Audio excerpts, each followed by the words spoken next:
ইফতার কিংবা বিকালের নাস্তায় এই ধরনের যদি একটি নাস্তা থাকে তাহলে আর কিছুই লাগে না।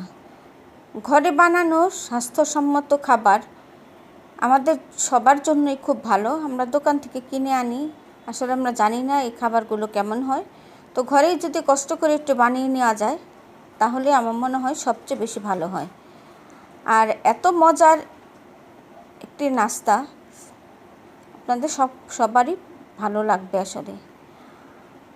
আসসালামু আলাইকুম, কেমন আছেন সবাই? আশা করি আল্লাহর রহমতে সবাই ভালো আছেন। আলহামদুলিল্লাহ, আমিও ভালো আছি। আজ আমি আপনাদের জন্য খুব মজার একটি ইফতার আইটেম নিয়ে এসেছি। এটা ছোট থেকে বড় সবারই খুব পছন্দের একটি খাবার। এটা হচ্ছে চিকেন স্যান্ডউইচ, আর খুব কম উপকরণে আর খুব ঝামেলা ছাড়া, একদম সহজ কথা, ঝামেলা ছাড়া একটি নাস্তা রেসিপি। এখানে আমি নিয়েছি বাঁধাকপি কুচি করে। আমি বাঁধাকপির পরিমাণটা একটু বেশি করে নিয়েছি, আর নিয়েছি গাজর কুচি। আর এখানে আমি প্রায় 1 কাপের মতো নিয়েছি মেয়োনিজ। এটা আমার ঘরে তৈরি করা। এই ভিডিওটা আমার চ্যানেলে দেওয়া আছে, চাইলে আপনারা দেখে নিতে পারেন। আর এখানে নিয়েছি আমি ক্যাপসিকাম, সেগুলো কুচি কুচি করে কেটে নিয়েছি।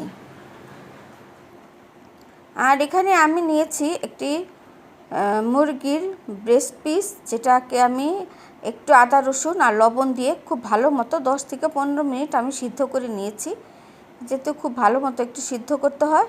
আর এখানে আমি নিয়েছি প্রায় 9-10 পিসের মতো পাউরুটি। এখন আমি সবগুলোকে একসাথে মিশিয়ে নিব।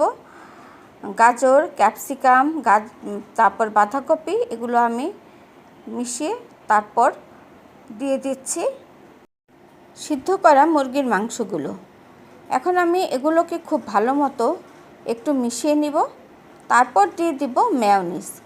আর আপনাদের কাছে আমি আগে একটু ক্ষমা চেয়ে নিচ্ছি, যেহেতু আমি মেয়োনিজের সাথে হ্যাঙ্কার যে টক দইটা, যেটা পানি ঝরিয়ে নিতে হয়, সেই টক দইটাও আমি এর মধ্যে দিয়ে নিয়েছিলাম। তো সেই টক দই দেখানোটা বা দেয়াটা স্কিপ হয়ে গিয়েছে, সেজন্য আপনারা সবাই ক্ষমা সুন্দর দৃষ্টিতে দেখবেন। এখন আমি খুব ভালো মতো এগুলোকে মিশিয়ে নিয়েছি। আর এতটাই স্বাস্থ্যসম্মত আর ঘরের তৈরি খাবার, যে কোনো বিকালের নাস্তায় বা বাচ্চাদের টিফিনেও এই ধরনের একটি স্বাস্থ্যসম্মত খাবার দিতে পারেন।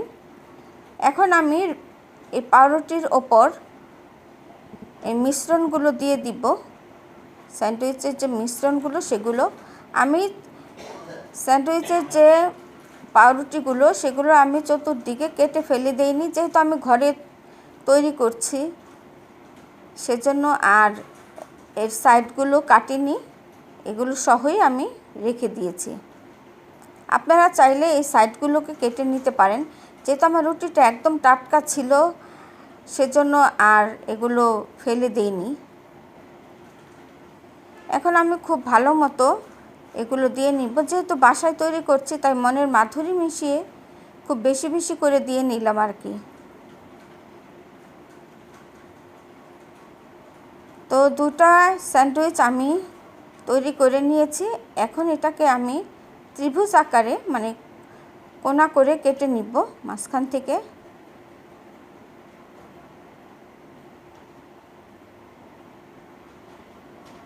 তো তৈরি হয়ে গেল আমার মজাদার এবং স্বাস্থ্যসম্মত ঘরে বানানো চিকেন স্যান্ডউইচ। খুব সহজ এবং ঝামেলাবিহীন একটি রেসিপি।